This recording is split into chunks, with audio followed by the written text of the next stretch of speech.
Hey guys, as you can tell from the title of this video, we're doing a $2,000 PC build, and today I thought I'd show you something a little bit different. This is a place called Centrecom, as you can tell from the big sign behind me. It is a huge mega store warehouse out in Western Sydney, about 30 minutes drive from the west of the city CBD. And if you do want to go somewhere and actually check out all the parts, get some help with picking and selecting different things for your PC, this might be a place to come and check out. So I'm really excited because I've never been in here before. I've seen photos, I'm super hype, so hopefully they let me film inside as well so I can show you guys everything that's going on inside of the store. Otherwise, we'll be coming back here in a few minutes and I'll be showing you everything that we're going to be I guess putting into this PC, and also the benchmarks, the performance and everything else. And I think for $2,000 you guys are going to be really impressed. So I hope you enjoy this video. It's a little bit different, and let's go on this journey together. All right, let's begin.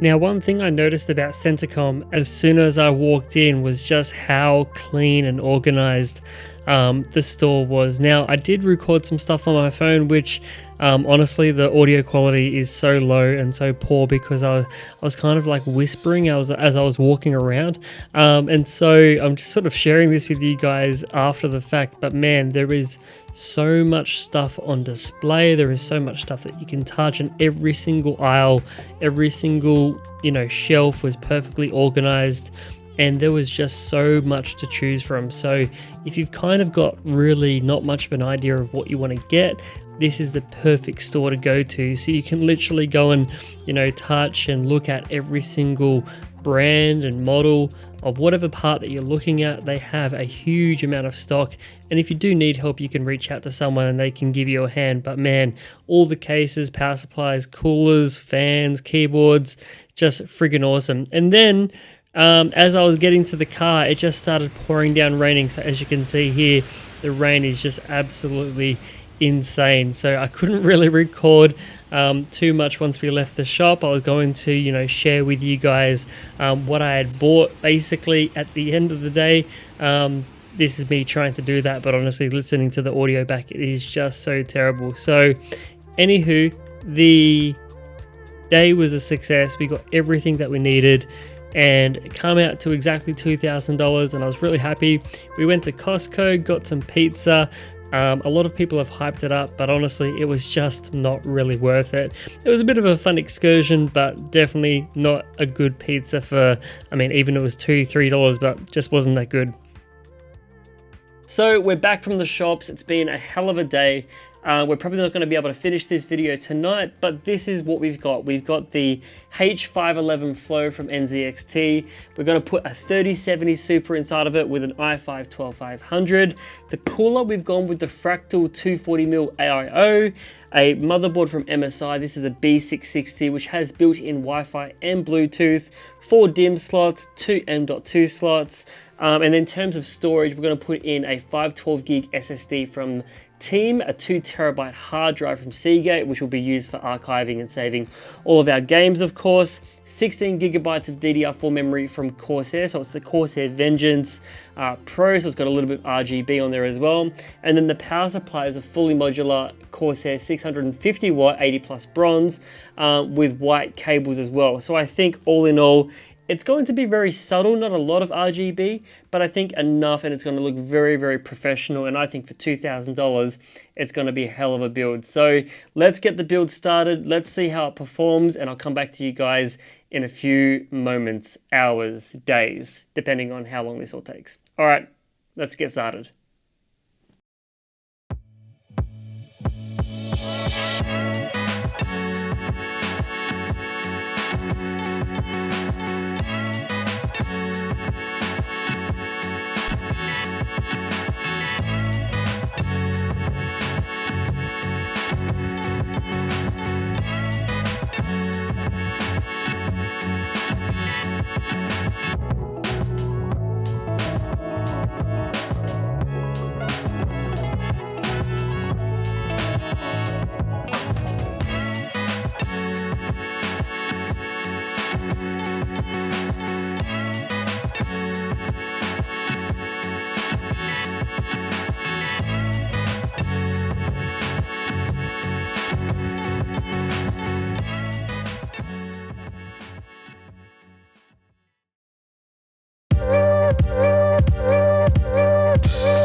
Alrighty guys, so the PC is done as you have just seen in the B-roll, and I think personally it looks really tidy. But I mean, let me know in the comments what you think or what you might change or do differently. But I'm personally really happy with this build, and I'm going to call it Panda because of that black and white color scheme, and the green, maybe that's a bit of bamboo. But all kidding aside, this PC is very quiet and is very cool as well. Running Cyberpunk 2077 at the moment at 4K, ultra settings, ray tracing is set to low.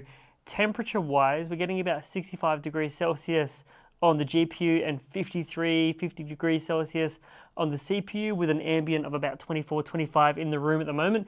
It's a very hot day here in Sydney, but honestly I'm really happy with how this build has turned out. So let's just jump into the benchmark so you guys can see how it performs in a bunch of other games at 4K, 1440p and 1080p, and we'll come back to the video in a moment to wrap this up.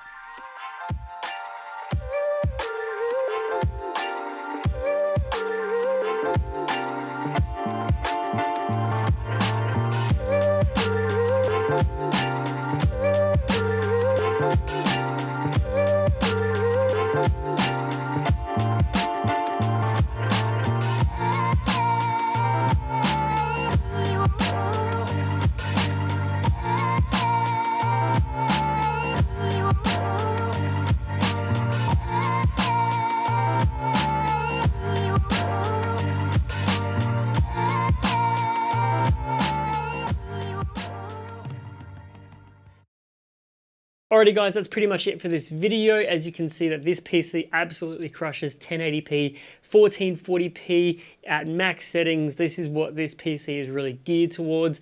And even 4K, if you're willing to drop some of those settings, you can easily get over 60 FPS consistently in pretty much every single game. So whether or not it's a competitive shooter, a more of a story mode with a beautiful campaign to play through at 4K resolution, either or, this PC can definitely handle it. Tons of storage, you know, a 2TB hard drive means you don't have to re-download games all the time. Plenty of RAM, good size case if you want to upgrade components later, like the GPU for example, or the CPU. And overall, I'm actually really happy with how this build turned out for $2,000. Some people have said maybe the better option would have been to get rid of the hard drive, bump up the SSD to 1TB, and maybe change the liquid cooler to an air cooler, freeing up some budget maybe for, you know, maybe a 3070 Ti or a 12600K. But I guess that's the whole beauty of these builds, is that you can sort of, you know, use it as a base, but then change it and tweak it depending on what your circumstances are and what you're planning on doing with the PC. But I think for $2,000, there's not much on the market that sort of can compete and beat this. So let me know what you guys think in the comment section. Get subscribed if you enjoyed the video, because we're going to be doing more videos like this in the future. Links to everything will be down in the video description. Go and check out Centrecom if you haven't checked them out. And if you want to continue talking more about this or anything else, there'll be a link to my social hardware Discord server down below. So if you want to come and join and continue the conversation, you can do that. All right, guys, so that's it. Have a good one. Thanks for watching, and I'll see you in the next one. Cheers.